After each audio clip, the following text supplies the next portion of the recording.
رو بیت کسی کار زدم داره 5 میل ویو بچه کوتوله جا بیف جمشید بیرون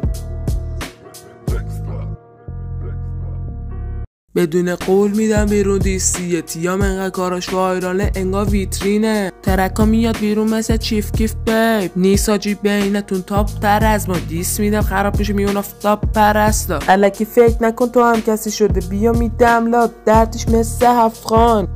بلندتر قدت گرافیتی ملبام سرشاخ شدی قرار ببینه بیالتو ننت کسخولی زیادی تو پلش من مثل تو کونی نیستم باشم زیرا بیا بلد بلندتر قدت گرافیتی ملبام سرشاخ شدی قرار ببینه بیالتو ننت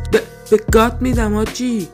بیای تو دوباره این طرف این اولیش بود لیمیت داشتم اصلا یادشه یه چی درت بیلیت داشتم کیری خواستم تموم کنم این بازی ها رو اونم کردم چون کینه ناموسی داشتم کابوس نه پابوس سمید میخوای دارم بزنی با رو سریت کسکشی چاقی چاپلوس زمی پس بدوید برای دوا بیاید بیرون سری آدرس کوچه هانی پل 6 پارک شاید اون آلاچیق دورشیم تا ساعت 8 بیای از کل تیم کسکش هرکی نیاد بیرون بیف بزنه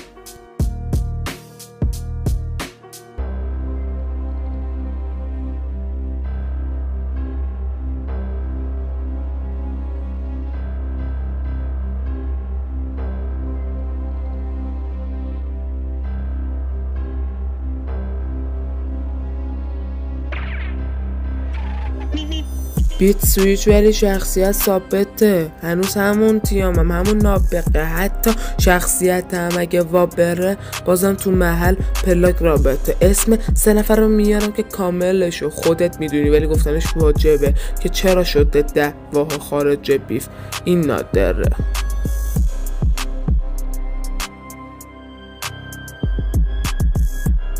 دادی احسان رحمان و لاکار پارسا صراف و لاکار